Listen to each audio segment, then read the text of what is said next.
O evangelho que não tem cruz não é evangelho. O evangelho que não prega renúncia não é evangelho. Está mais para um egogélio do que evangelho.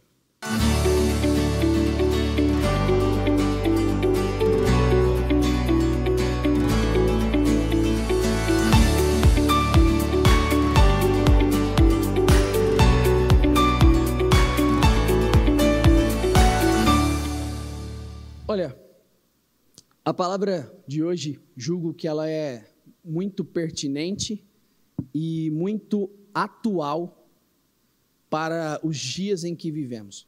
Nós vivemos dias muito sombrios, nós vivemos dias no que diz respeito ao evangelho mesmo.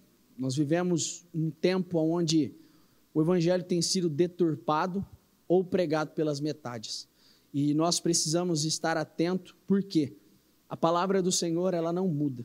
O seu evangelho, ele não muda.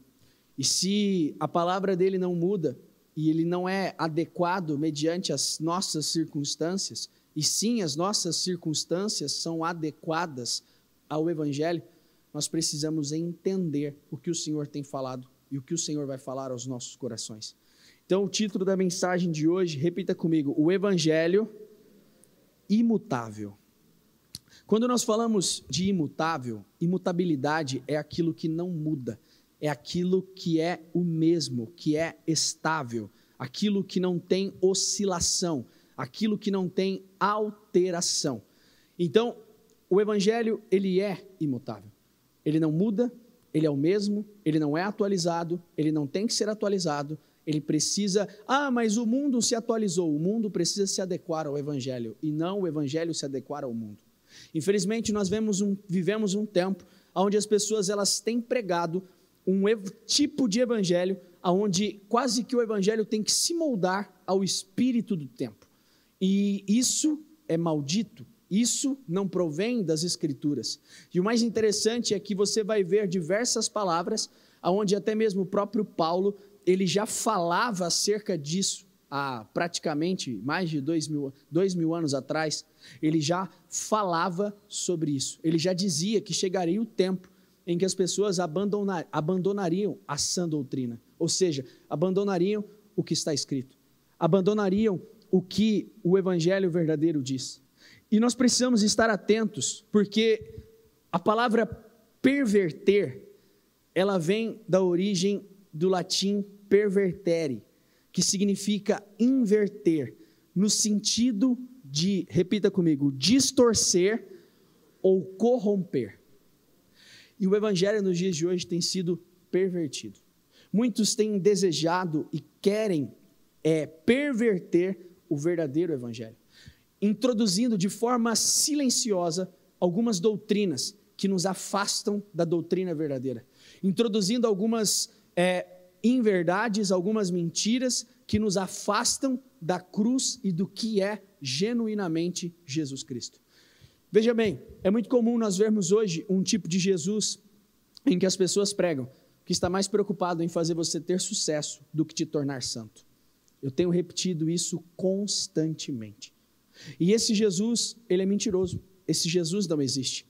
Eu creio que o Senhor Jesus, ele está muito mais preocupado em ter irmãos, em ter uma noiva que seja santa e separada, do que uma noiva bem-sucedida nessa terra.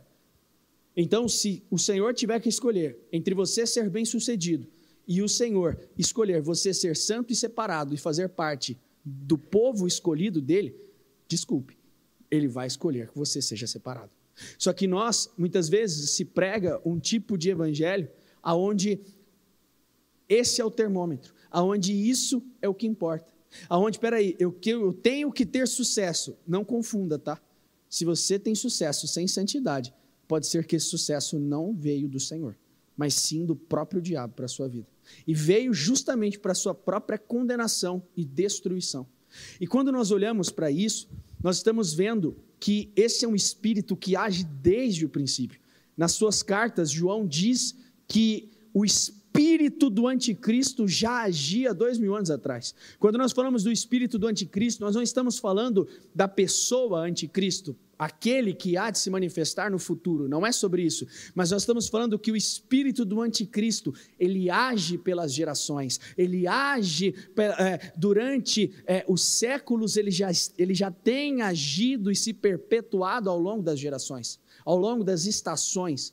E o que é o espírito do anticristo? É tudo que é contrário a Cristo, é tudo que é contrário à cruz. Se o evangelho cujo qual nós temos vivido, pregado, olhado ou desejado para nós, é um evangelho que não prega a cruz, um evangelho que não prega a renúncia, um evangelho que não prega a morte de si mesmo, você está atrás de uma mentira. É muito comum vermos um tipo de evangelho que passa a mão na nossa cabeça e que diz que você vai ser mais do que vencedor, e que diz que está tudo bem, e que diz que Jesus é amor. Sim, Jesus é amor, mas é um amor que nos constrange, não um amor que nos ama para que venhamos permanecer no pecado. É justamente ao contrário, é um amor que me constrange, é um amor que me envergonha, e por isso eu não quero pecar. Mas hoje prega-se um evangelho distorcido, que distorce a verdade do que está escrito. E nós vemos Paulo denunciar isso. Na igreja na igreja da Galácia, você vê Paulo denunciando e falando acerca disso, e é esse texto que nós vamos ler, Gálatas 1, versículo 6, admiro-me de que vocês estejam abandonando tão rapidamente aquele que os chamou pela graça de Cristo, repita comigo, para seguirem outro evangelho. Isso não acontece nos dias de hoje? É muito comum pessoas que até vêm, mas volta e meia estão seguindo um outro evangelho. Vamos ver na sequência o que Paulo diz, que na realidade, repita comigo, não é evangelho. O que ocorre é que algumas pessoas os estão perturbando, repita comigo, querendo perverter o evangelho de Cristo. Isso é o que acontece nos dias de hoje. É muito comum você ver as pessoas pregando esse tipo de Jesus. Um Jesus que é amor, um Jesus que aceita tudo, um Jesus que você não precisa pedir perdão, um Jesus que você não precisa se arrepender. Mentira, falso, anátema, isso não existe. Se a palavra cuja qual nós temos meditado, se a palavra cuja qual nós temos lido, ela nos confronta, estamos no ponto certo. Mas se a palavra cuja qual nós temos buscado e gostado de ouvir, é uma palavra que passa a mão, que amacia o nosso pelo, que nos deixa confortável, talvez eu não esteja ouvindo o evangelho verdadeiro, porque o evangelho verdadeiro, ele vai confrontar com as nossas estruturas, ele vai confrontar com o nosso orgulho, ele vai confrontar com a nossa carnalidade, ele vai confrontar com as nossas misérias, ele vai expor o quão fraco, o quão insignificante, o quão miserável nós somos. Mas se o evangelho cujo qual nós temos ouvido é aquele evangelho que diz, não, você vai vencer, Deus tem algo para você, Deus tem uma promessa, Deus tem isso, Deus te ama. Realmente, Deus te ama, Deus pode ter promessas para você, mas e a outra parte? Não é incomum você ver pessoas recebendo falsas profecias, e estão em pecado, estão vivendo uma vida de desordem, são falsos profetas, pessoas que têm liberado e profetizado segundo a conveniência. Existe uma escritura em Reis, se não me falha a memória, não lembro agora se é a primeira ou a segunda, acho que é a segunda Reis, que conta a história e narra a história de Acabe. Acabe, ele se une com Josafá e eles vão para uma determinada batalha. E aí o Josafá, que era um homem sábio, mas a burrada da vida dele foi se unir com Acabe, ele com laços de casamento, ele que era um homem muito sábio e nós gostamos muito da história dele, mas Josafá por algum momento ele teve esse deslize e ele se une com Acabe. E num determinado momento ali, o Josafá diz assim, peraí Acabe, não tem nenhum profeta para que nós venhamos consultar aqui na terra? Não tem nenhum profeta aqui em Israel para a gente consultar? E Acabe diz assim, até tem, mas tem um profeta que nunca profetiza o que eu gosto. Por quê? Acabe estava rodeado de falsos profetas, estava rodeado de bajuladores, estava rodeado de homens que se diziam profetas e se diziam de Deus, mas profetizavam segundo a conveniência, segundo o que melhor parecia a ocasião. um bando de bajuladores, quando na realidade o papel profético, quando nós olhamos para o ministério dos profetas, é exortar, é consolar, é trazer palavras muitas vezes de juízo, como Jeremias fez. Jeremias estava lá profetizando, olha, o Senhor vai vir com juízo, o Senhor vai vir com juízo, mas tinha muitos falsos profetas se levantando na terra e dizendo assim, não, o que esse homem está falando é mentira, vai ter paz, tudo vai ficar tudo bem, vai ficar tudo certo. Existem muitos falsos profetas nos dias de hoje, que têm profetizado segundo a sua conveniência. Quem aqui assistiu aquele vídeo do Felca? Quem ouviu isso aí nas redes sociais? Você parou para ver aquele vídeo? Pare para ver. Você que é pai, principalmente, pare para ver. Importantíssimo para os dias de hoje. Importantíssimo. Olha o que é mais triste. Aquele homem que é citado, aquele rapaz moreninho lá que é citado, que eu não quero falar o nome dele, esse rapaz, ele é rodeado de alguns profetas. Ele é rodeado de alguns falsos profetas, que profetizam coisas segundo o que lhe apraz o coração, que profetizam coisas que vai maciar o ego, que vai confortar, que vai dizer que vai vencer um cara imoral, um cara que tem explorado crianças, vai prosperar. Falso profeta. E nós precisamos estar atentos a isso, porque isso se tornou banal nos dias de hoje. Mas nós, como igreja verdadeira, genuína, precisamos nos levantar e dizer chega e rejeitar todo tipo de perversão ao evangelho verdadeiro. Espera aí, o ministério profético existe, eu creio no ministério profético totalmente, mas o ministério profético hoje, ele não profetiza segundo a vontade do profeta, ou segundo o que lhe melhor apraz, mas sim o que o Senhor coloca na boca do profeta, o que o Senhor coloca no coração do profeta. Em Jeremias e em Ezequiel também nós vemos homens que profetizavam, o Jeremias denuncia isso, homens que profetizavam segundo o seu próprio coração, homens que lançavam profecias que não tinham mais a ver com a sua vontade do que a vontade do Senhor. E a profecia não é a minha vontade ou a sua, mas é a vontade de Deus sendo ecoada e proferida na terra para um indivíduo, para uma pessoa ou para uma nação, para um tempo. E não é sobre um positivismo, mas sim sobre a palavra do Senhor sendo anunciada por uma boca humana, a palavra do Senhor sendo anunciada por intermédio daquele que está falando. Infelizmente, a comunidade de falsos profetas no Brasil tem crescido. Por quê? Porque existe uma igreja fraca, covarde, que ainda está aí e que fica correndo atrás de coisas ridículas, fica correndo atrás de coisas banais, fica correndo atrás de misticismo barato. E coisas que têm um aspecto, a aparência de espiritual, a aparência de sabedoria, mas são mentiras, são mentiras, são mentiras e mentiras. Para mim, quando estourou aquele garotinho, lembra? Do profeta Miguel lá, quando estourou aquele garotinho, me entristeceu o coração, sabe por quê? Por ver uma igreja, por ver um povo que corre atrás disso, revelações sem sentido, revelações que não muda nada. Espera aí, vou te ensinar, ministério profético, exortar, consolar, edificar, essas 3 funções que um profeta tem. E edificar, consolar o corpo de Cristo, tá? A igreja do Senhor. No que edifica, responde para você, no que edifica eu aqui revelar o teu CPF ou o teu nome? No que o corpo de Cristo está sendo edificado? Em nada. Então isso está mais para o espírito de adivinhação do que qualquer outra coisa. Está mais para o espírito da mentira e de adivinhação do que de fato um espírito profético nos tempos de hoje. Só que isso se tornou comum, e o pior é que tem crentes que vão atrás desse tipo de coisa, que vivem atrás de profecia, que vivem atrás de adivinhação, misticismo. Nós precisamos fugir disso, precisamos fugir desse lugar.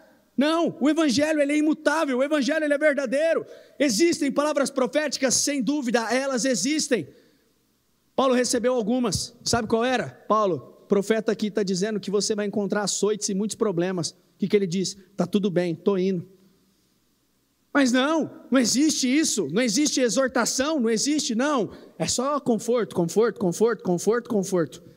Não, o Senhor está nos chamando para nos voltarmos às origens, voltarmos àquilo que realmente importa, voltarmos ao Evangelho puro e simples, porque o Evangelho de Jesus é simples. Ele não é complicado, ele não é mirabolante, ele é simples. Jesus é simples. E nós que complicamos, o homem que complica as coisas. Nos dias de hoje, nós vemos o Evangelho da hipergraça. Quem já ouviu falar do Evangelho da hipergraça? O Evangelho da hipergraça é aquele evangelho famoso da porta larga. Vem como você está e fique, está tudo bem. Deus te ama. Mentira, falso, isso não existe. Isso é uma coisa que é um evangelho que está mais preocupado com o teu sucesso nessa era do que você se arrepender e com a tua vida eterna. Mentira, evangelho falso. A hipergraça prega muito mais você ser bem-sucedido aqui, viver a plenitude de tudo que tem aqui, sem precisar ser santo, sem precisar se santificar, aonde o foco é simplesmente o que acontece aqui e agora. Mentira! E nós precisamos nos levantar. Infelizmente, é muito comum, como eu disse, esse evangelho segundo a conveniência. Como eu falei, esses profetas que profetizam segundo seus próprios interesses. Versículo 8. Mas ainda que nós, ou um anjo do céu, olha o que Paulo diz, pregue um evangelho diferente daquele que lhe pregamos, que seja amaldiçoado. Paulo está dizendo, se um anjo aparecer aqui na tua frente, para a igreja de Galácia, ele está dizendo, se um anjo aparecer aqui na tua frente, e pregar um evangelho diferente desse, um evangelho que não tem Jesus, um evangelho que não tem cruz, um evangelho que não tem arrependimento, foge, porque é maldito, é miserável, é maldição. Quem já ouviu esse tipo de evangelho por aí? É muito comum, mais comum do que a gente imagina, infelizmente, o que nos dói no coração. Versículo 9, como já dissemos, agora repito, se alguém lhes anuncia um evangelho diferente daquele que já receberam, que seja amaldiçoado. O evangelho que não tem cruz, não é evangelho. O evangelho que não prega renúncia, não é evangelho. Está mais para um egogélio do que evangelho. Está mais para um evangelho mais voltado para o seu eu, do que para aquilo que realmente importa. Daquilo que realmente, um evangelho que não existe, anote isso, não se esqueça. Se o evangelho cujo qual você tem ouvido, ele não fala sobre renúncia, ele não fala sobre cruz, ele não fala sobre o sacrifício de Jesus, ele não fala sobre você tomar a sua cruz e seguir Cristo, ele não fala sobre você morrer para si, ele não é evangelho, ele é qualquer outra coisa, mas não é evangelho, é uma palavra motivacional, é uma palestra motivacional, mas não é evangelho. Evangelho é confronto, evangelho é arrependei-vos, evangelho é se arrependa, porque o reino dos céus está próximo. Consegue entender? Mas isso precisa penetrar no seu coração, entrar de tamanha forma, não como uma informação, mas entrar como revelação. Versículo 10, acaso busco eu agora a aprovação dos homens ou a de Deus? Ou estou tentando agradar a homens? Se eu ainda estivesse procurando agradar a homens, repita comigo, não seria servo de Cristo. Paulo aqui está falando o quê? Espera aí, você acha que eu estou pregando para agradar a homens? E possivelmente Paulo estava fazendo essa denúncia e escrevendo isso por causa de que na igreja de Galácia tinha pregadores, profetas, pessoas que pregavam o evangelho segundo a conveniência.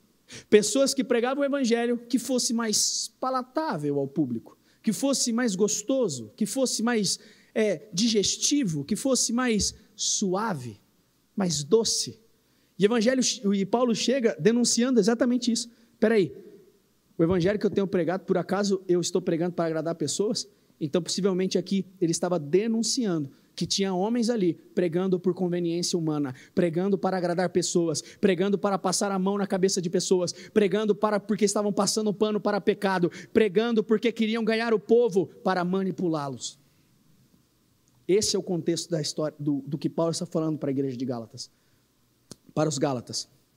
Paulo está dizendo isso, porque esse povo, eles queriam ganhar o povo, eles queriam ganhar a admiração do povo, eles queriam ganhar a admiração do povo da Galácia, dos Gálatas. Por quê? Para manipulá-los.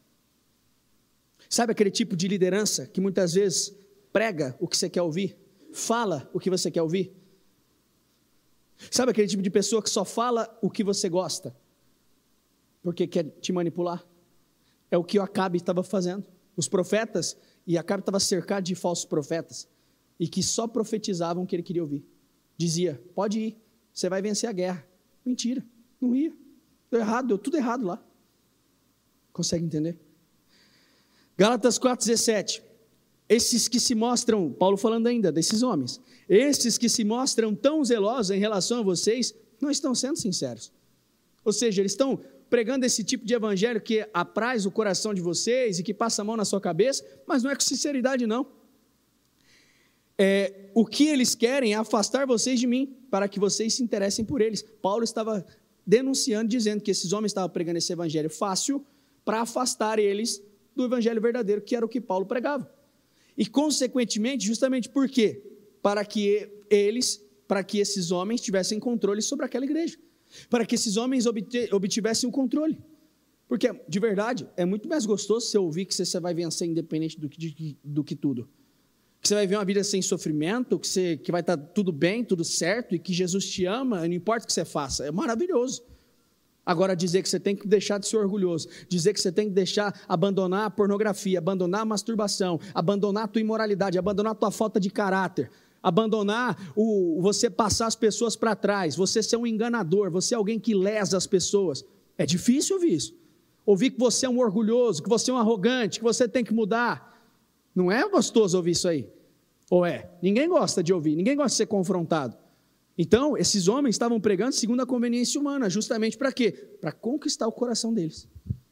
Justamente para que estes homens, eles estivessem plenamente confortáveis com aquilo. E para manipulá-los. No versículo 11, voltando lá no início de Gálatas, diz assim, irmãos, quero que saibam que o evangelho por mim anunciado não é de origem humana. Não recebi de pessoa alguma, nem me foi ele ensinado. Pelo contrário, eu recebi de Jesus Cristo, repita comigo, de Jesus Cristo por revelação. Paulo foi ensinado na lei, Paulo foi ensinado por Gamaliel, um dos homens mais inteligentes da época, um dos homens mais sábios da época. Paulo foi um teólogo, Paulo foi um mestre de Bíblia, foi um mestre das Escrituras e da Torá. Mas o que ele está dizendo? O que eu aprendi com o Evangelho não veio de homens, foi por revelação. E aqui mostra o quê? Você pode estar na igreja, conhecer a Jesus, ouviu falar de Jesus por uma informação, mas se você não tiver a revelação do Evangelho de Jesus, você vai fracassar. E é por isso que às vezes tem pessoas que passam anos na igreja e nunca vem mudança. E o pior não é ver mudança externa, mas é não ter mudado. Se você é o mesmo de 2, 3, 5, 10 anos atrás, talvez você não teve a revelação ainda de quem é o Evangelho.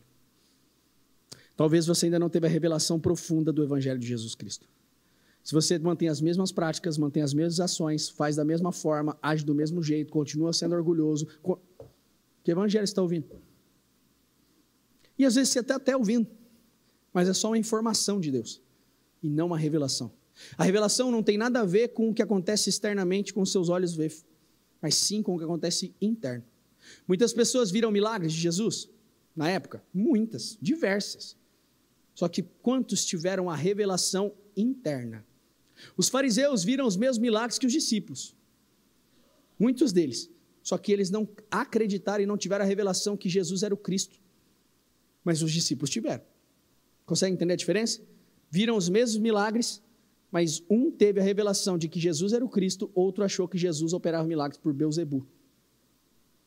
Olha que isso é triste dizer isso, mas quando você lê a Bíblia, você já parou para pensar que os demônios reconheciam que Jesus era o Senhor?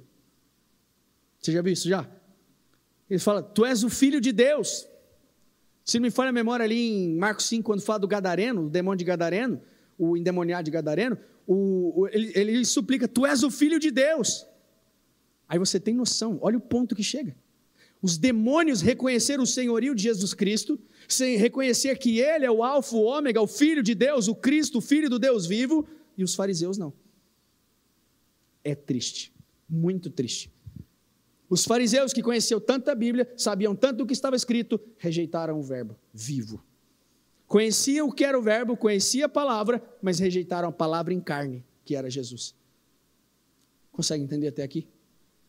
Nós precisamos entender que não estamos falando sobre você ter uma informação sobre o Evangelho, mas sim ter uma revelação interna. O verdadeiro Evangelho, ele é ofensivo para muitos. Ele é muito ofensivo, porque é um escárnio. Por exemplo, sabe por que o Evangelho era um escárnio para os judeus? Porque os judeus, na mente deles, eles tinham que fazer muitas coisas para obter a salvação. Eles tinham que fazer muito, era por intermédio do que você fazia, você valia o que você fazia. E aí Jesus Cristo vem e desmistifica isso. E ele diz, não, é por graça. É por graça. Se me falha a memória, acho que foi Agostinho que falou, se graça, se fosse por intermédio do que eu faço, não chamaria graça, chamaria salário. Então não é pelo intermédio do que você faz, mas sim do que ele fez. Então, por isso já era um escárnio para os judeus.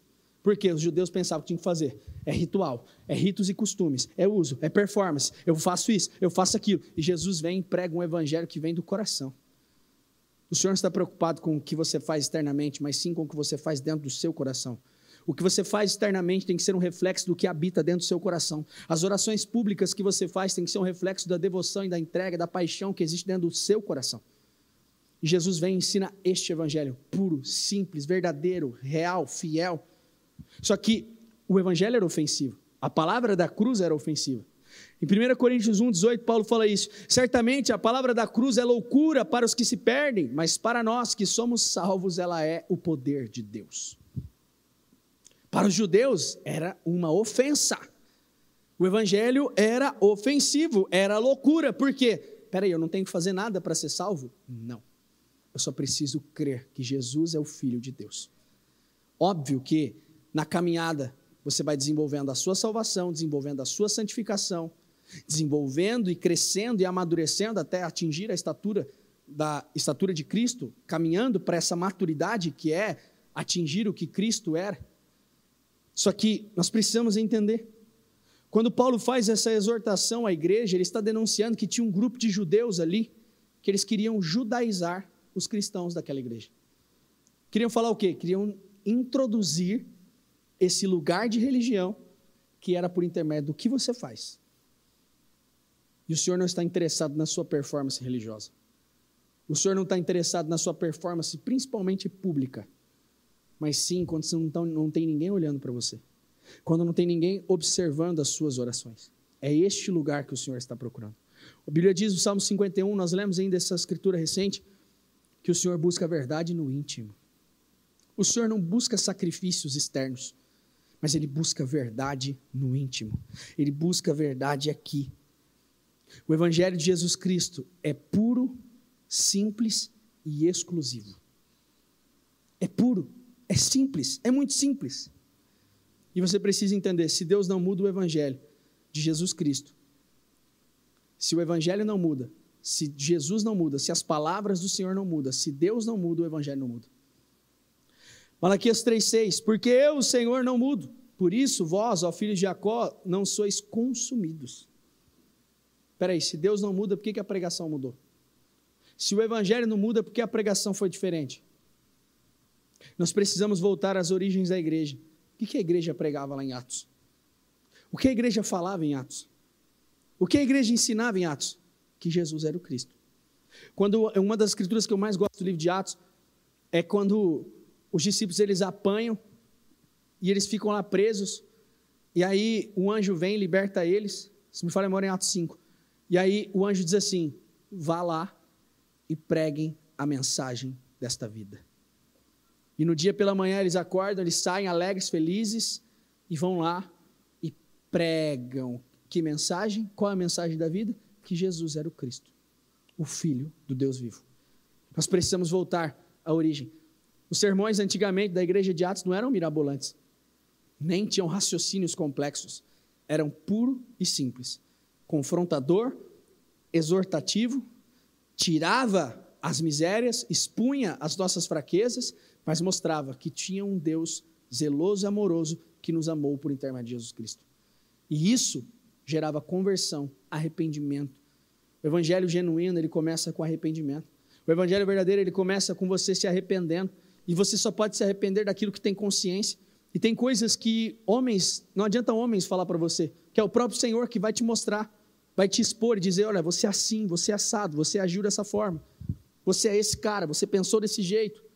E o Senhor nos chama para este lugar. Você precisa entender que Deus, ele não age com base nos seus caprichos. Ele age com base na sua própria natureza e caráter. O Senhor, ele não se molda de acordo com a vontade do homem. Ele não se molda de acordo com o que nós achamos que é certo ou errado. A palavra de Deus, ela não está em votação. Você não pode chegar e falar assim, eu não concordo com isso, o problema é seu. Ah, se você não acredita com um ponto da Bíblia, não posso fazer nada, porque a Bíblia não muda, a palavra é imutável, o Evangelho é imutável. E se o Evangelho é imutável, o que você está querendo mudar? Tiago 1,17, toda boa dádiva e todo dom perfeito vem do alto, do Pai das luzes, em quem não há mudança, nem sombra de variação. Muitos tentam pregar um evangelho modernizado, tentam colocar elementos muitas vezes do mundo para deixá-lo mais aceitável, palatável. Sabe o que é palatável? Gostoso de comer.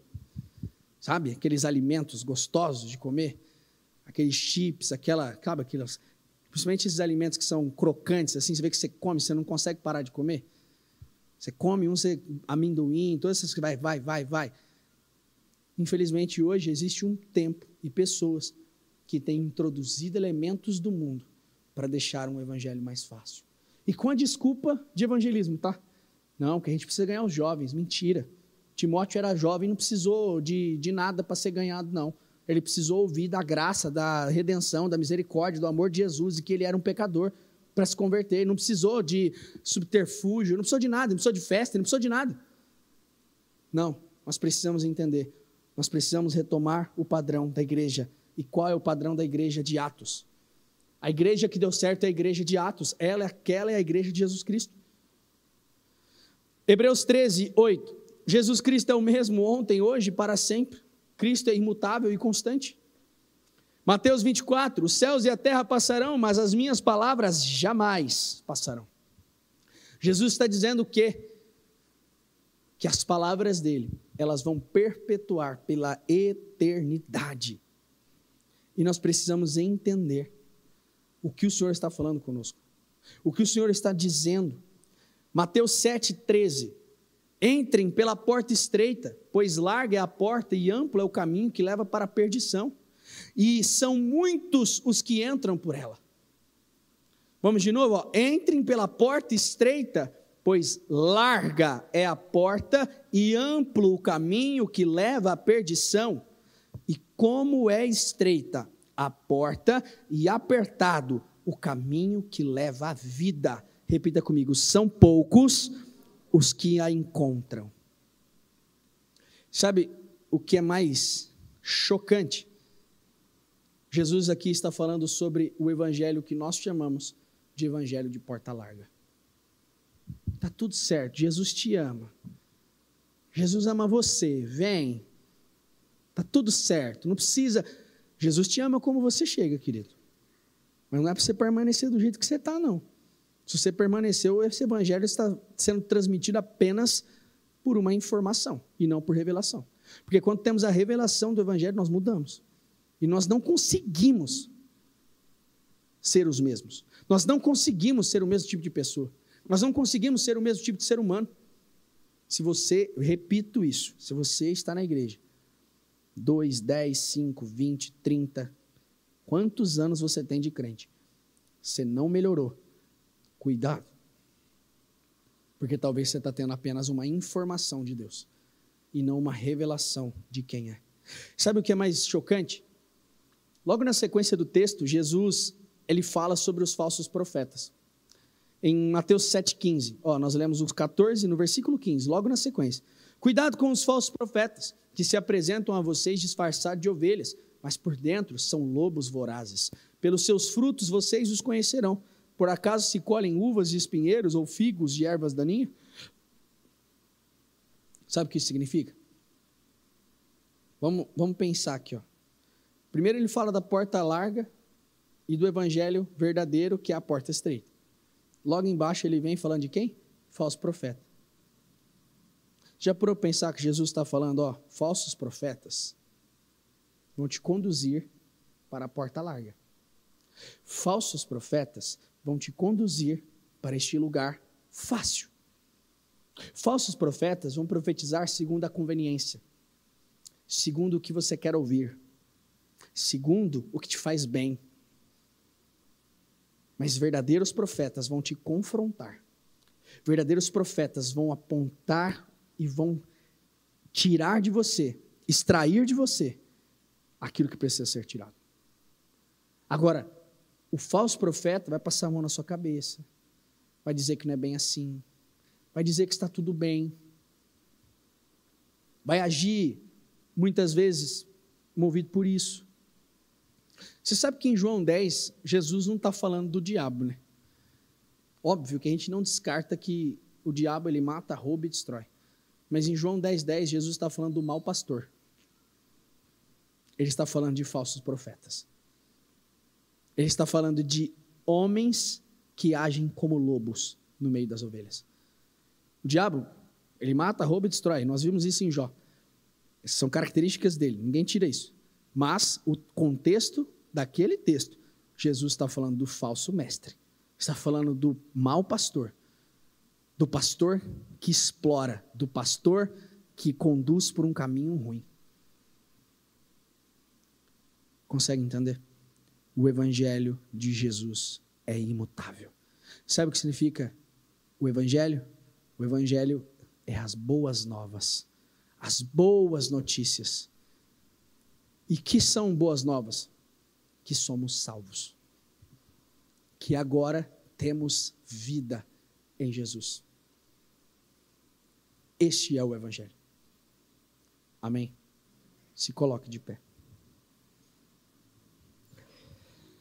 Um dos versículos mais chocantes da Bíblia. Mateus 7:21. Nem todo aquele que me diz Senhor, Senhor entrará no reino dos céus, mas apenas aquele que faz a vontade do meu Pai que está nos céus. Muitos me dirão naquele dia, Senhor, não profetizamos nós em teu nome?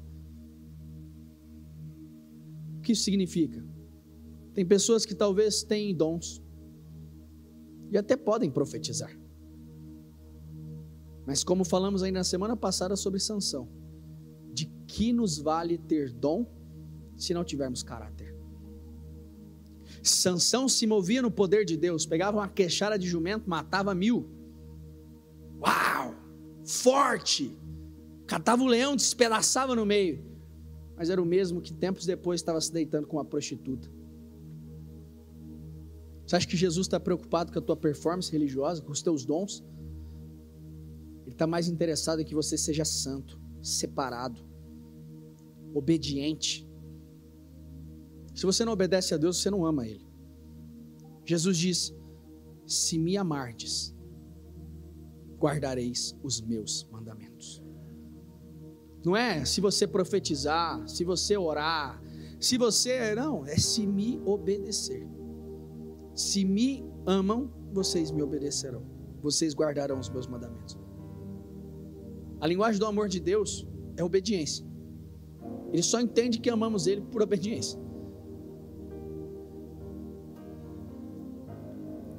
Não expulsamos demônios, não realizamos muitos milagres. Esse versículo aqui dá medo. Por isso, se iluda com o que você vê na internet não, tá, querido? Ah, o cara lá tem unção, expulsou o demônio. Não se iluda. Não se iluda. Mas o cara lá falou. Já te disse. No que serve o ministério profético. Se não edifica, não consola e não exorta, para que serve? Espírito de adivinhação. Espírito de adivinhação. Não tem nada a ver com o Evangelho de Jesus. Você consegue entender? O Senhor nos chama para este lugar.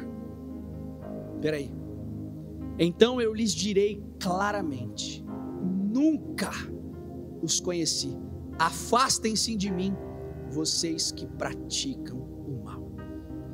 Nunca os conheci. Essa palavra conheci, ela vem da mesma palavra de quando, por exemplo, Adão conheceu Eva.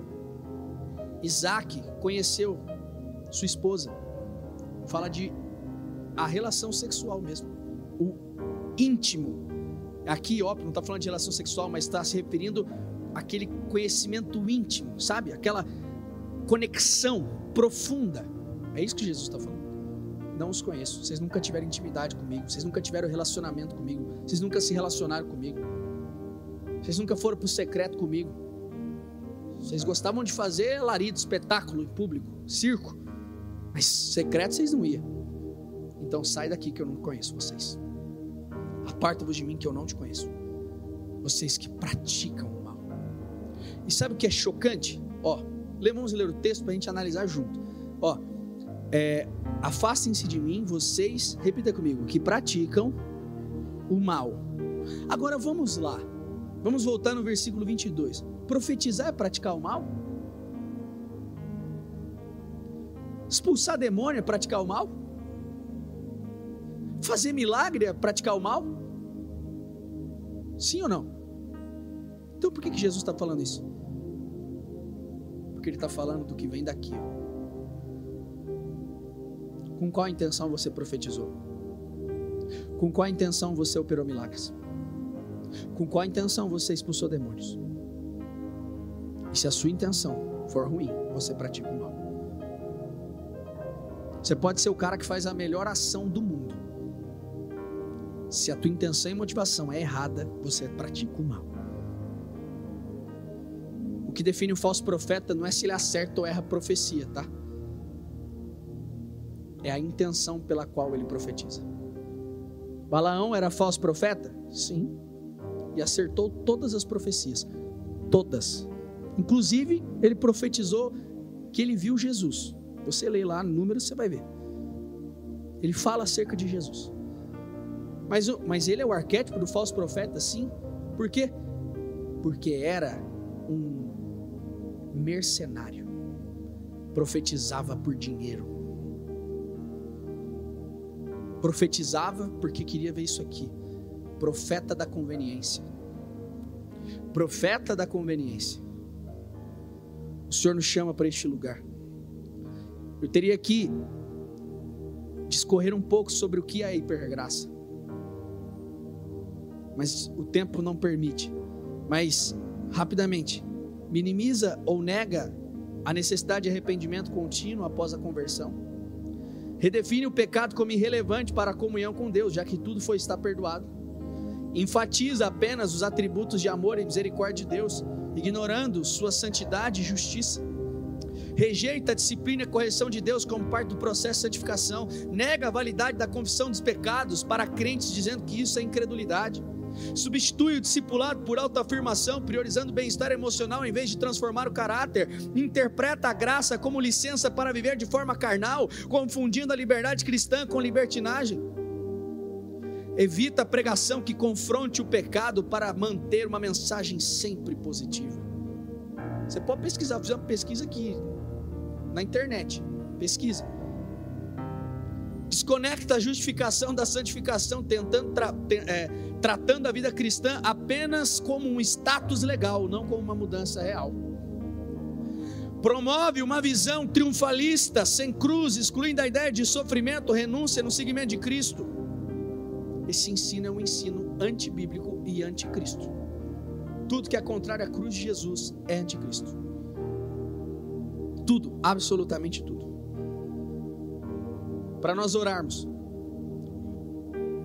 e combatendo a hipergraça, eu quero te ensinar que a graça não é para você continuar pecando, mas a graça é para te envergonhar, porque ela diz você é pecador, você é miserável, você merecia condenação, mas eu te amei mesmo assim. E isso nos constrange a mudar. Romanos 6:1, que diremos então? Continuaremos no pecado para que a graça aumente ainda mais? Paulo está falando sobre graça. De modo nenhum. Como viveremos ainda no pecado se nós já morremos para ele? Tito 2:11, porque a graça de Deus se manifestou trazendo salvação a todos. Ela nos educa para que, renegadas a impiedade e as paixões mundanas, vivamos neste mundo de forma sensata e justa e piedosa, aguardando a bendita esperança e a manifestação da glória do nosso Senhor Deus, do nosso grande Deus e Salvador Jesus Cristo. Peraí, ela nos educa, a graça nos educa, a graça nos educa. A graça não é uma licença para eu continuar pecando, a graça é educação, nos envergonhando, nos constrangendo. É para isso que ela serve, ela me constrange. Porque a pergunta que eu tenho feito para mim mesmo, eu, Guilherme, por que ele me amou? Por que ele me amou? Por que ele te amou? Não tinha motivo, você não era bom, você não tinha nada para dar, mas ainda assim ele nos amou, ainda assim ele nos ama. E esse amor, quando você recebe esse amor, isso nos constrange. Como eu vou continuar pecando? Óbvio que nós somos pecadores e nós vamos falhar, mas como eu vou continuar pecando conscientemente? Se esse amor que constrange me alcança, se esse amor constrangedor me pega no colo e me mostra, você é tudo isso, mas eu te amo mesmo assim. Como vamos continuar pecando? 2 Coríntios 5:14, eu coloquei a tradução errada, é na RC, porque o amor de Cristo nos constrange. Porque o amor de Cristo nos constrange, julgando nós assim, que se um morreu por todos, logo todos morreram. E ele morreu por todos, para que os que vivem não vivam mais para si, mas para aquele que por eles morreu e ressuscitou. O que Paulo está dizendo? Esse amor é constrangedor. Um morreu por todos, um foi espancado, cuspido. A Bíblia diz, se não me falha a memória, Isaías 52, que o rosto de Cristo estava desfigurado, de tanto que ele apanhou, a ponto de nem reconhecê-lo. Que amor é esse? Que amor é esse que nos constrange? Que amor é esse que nos envergonha? Que amor é esse que nos resgata? Que amor é esse? O Senhor nos chama para este lugar. Como vamos responder a este amor? A única forma é redenção, a única forma é gratidão, a única forma é, Senhor, como eu vou te responder, como diz a letra daquela canção? O que eu tenho para te dizer é um aleluia, porque e ainda é simples para um rei digno de adoração. Como responderemos a esse amor? Então, com seus olhos fechados, eu quero que você reveja tudo, eu quero que você diga isso ao Senhor. Fala, Senhor, eu estou aqui, e eu estou preparado, meu Deus, eu estou preparado, meu Deus, eu estou preparado para seguir esse evangelho verdadeiro, eu estou preparado para seguir esse evangelho puro, simples, real. Chega, Senhor, eu não quero viver para mim mesmo, eu não quero viver, meu Deus, para o meu eu não quero viver, Senhor, para a minha carne, eu não quero viver para o que eu acho, não, Senhor, eu quero viver segundo esse evangelho verdadeiro, segundo esse evangelho puro, simples. Como nós responderemos a esse amor constrangedor, a esse amor que nos envergonha, a esse amor que nos ama, mesmo sendo miseráveis, mesmo sendo fracos, mesmo sendo pequenos?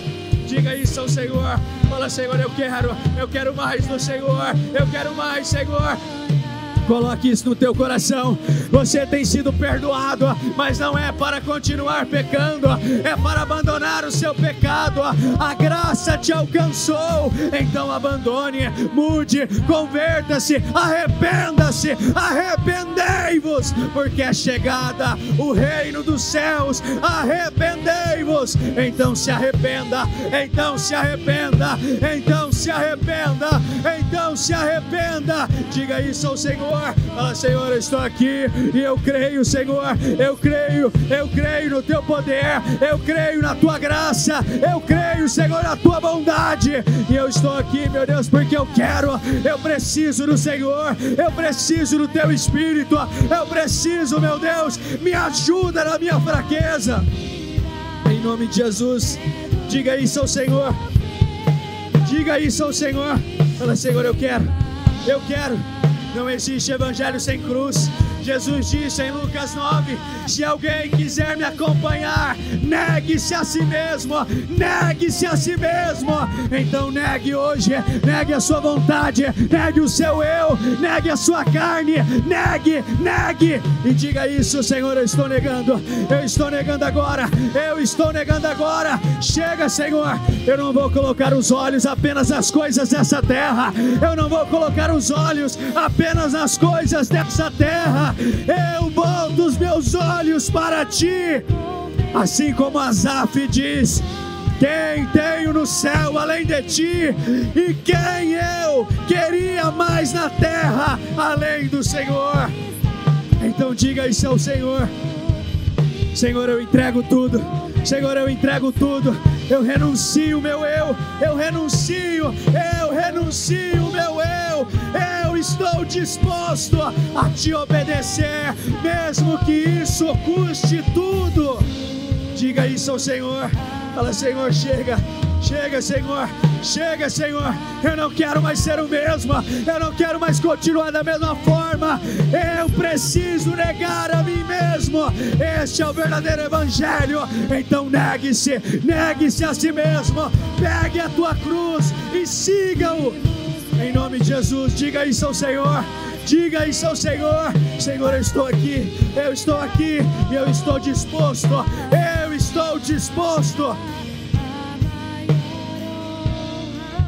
Com seus olhos fechados, será que você está disposto a perder a sua vida terrena para ganhar a Cristo? Será que você está disposto a perder as coisas aqui para ganhar o Senhor?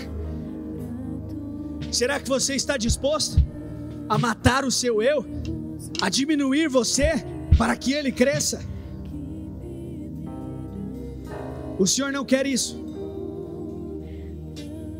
Mas você já parou para pensar que o ministério de João diminuiu drasticamente, a ponto de ser reduzido a nada?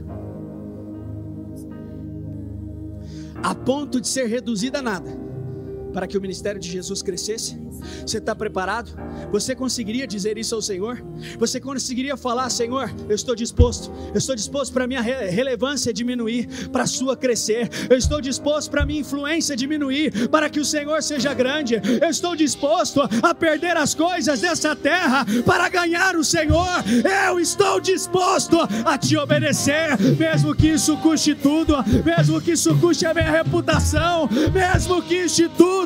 Então diga isso ao Senhor: Senhor, chega, Senhor, porque não é sobre mim, não é sobre o que eu faço, não é sobre as minhas ações, não, Senhor, não é. Chega, Senhor, chega. Eu me renuncio agora, eu renuncio a minha carne, eu renuncio o meu eu. Que amor é esse?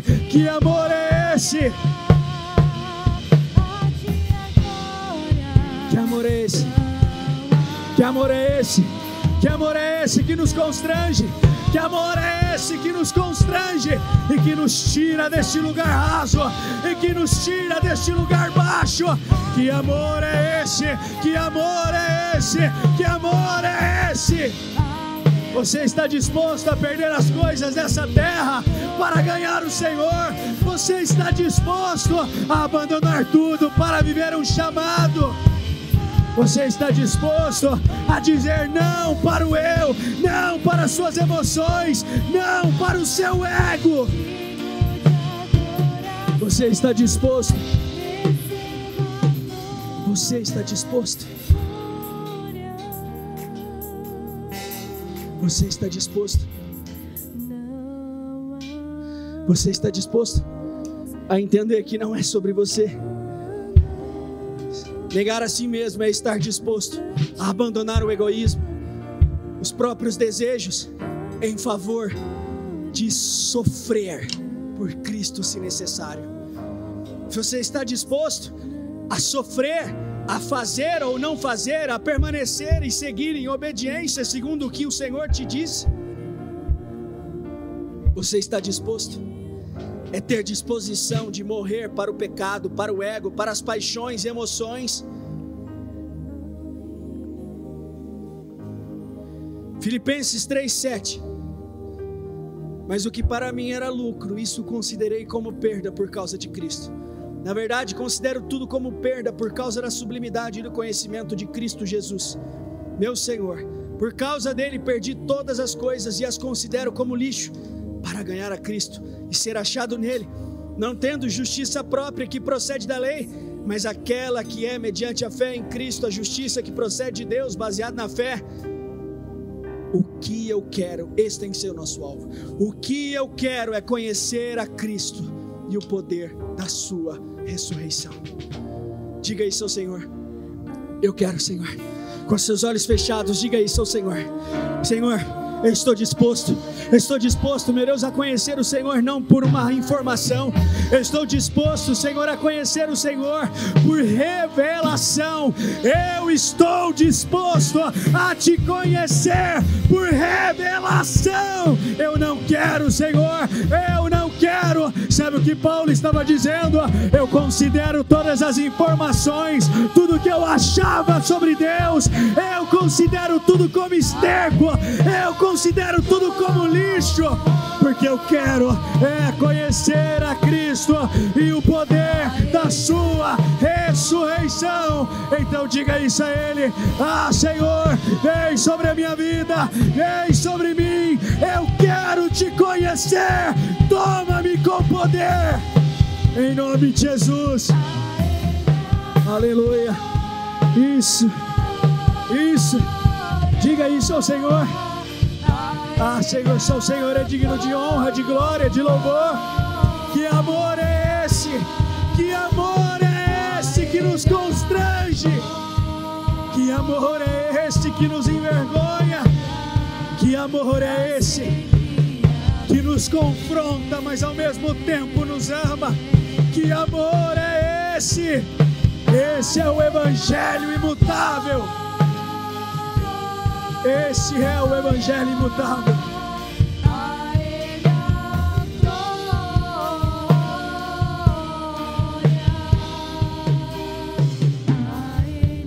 Esse é o Evangelho imutável.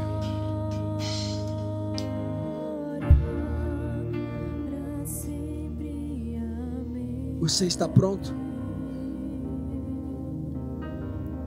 Uma pessoa só está disposta a perder tudo. Uma pessoa só está disposta a perder tudo se ela teve o conhecimento revelado de quem é Jesus.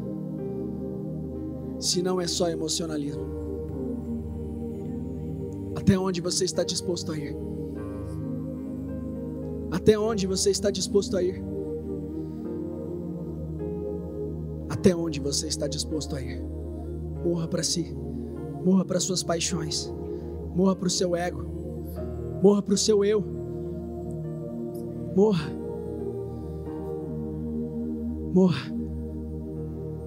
O que é a graça? É uma licença para pecar? Não. Um amor que constrange. Faça essa pergunta aí para você neste momento. Faça essa pergunta para Ele. Por que o Senhor me ama? Por que o Senhor me ama? Por que o Senhor me ama mesmo eu sendo um miserável? Por que o Senhor me ama mesmo eu sendo um pecador? Por quê? Nós não somos merecedor de tanto amor. Nós não somos merecedor de tanto amor. Nós não somos. E esse amor nos constrange e nos envergonha. e nos tira desse lugar e nos faz tomar a decisão: eu não quero mais errar. Começar por mim, Senhor. Eu não quero, Senhor. Eu não quero errar, Senhor. Eu não quero, Senhor. Eu não quero. Vem sobre a tua igreja, Senhor. Nos constrange com esse amor. Nos constrange, meu Deus, nos envergonhe com esse amor tão profundo, tão profundo. A começar por mim, Senhor, eu não quero errar. Eu não quero errar, meu Deus, porque o seu amor me constrange. Um morreu por todos, para que todos vivam. Um morreu para que todos vivam. Que amor é esse? Só o Senhor é digno de honra, só o Senhor é digno de glória, só o Senhor é digno de exaltação, só o Senhor é digno, só o Senhor, só o Senhor, só o Senhor.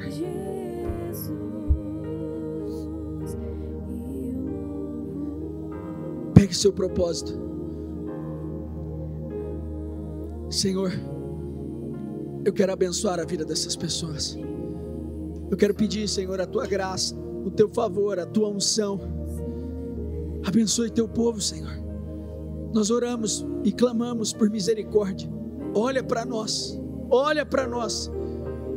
que possamos dizer, meu Deus, como Agar disse: tu és o Deus que me vê. Tu és o Deus que me vê. E que o Senhor possa olhar para nós, que o Senhor possa ver as nossas súplicas, meu Deus, porque nós não estamos aqui simplesmente para te pedir isso.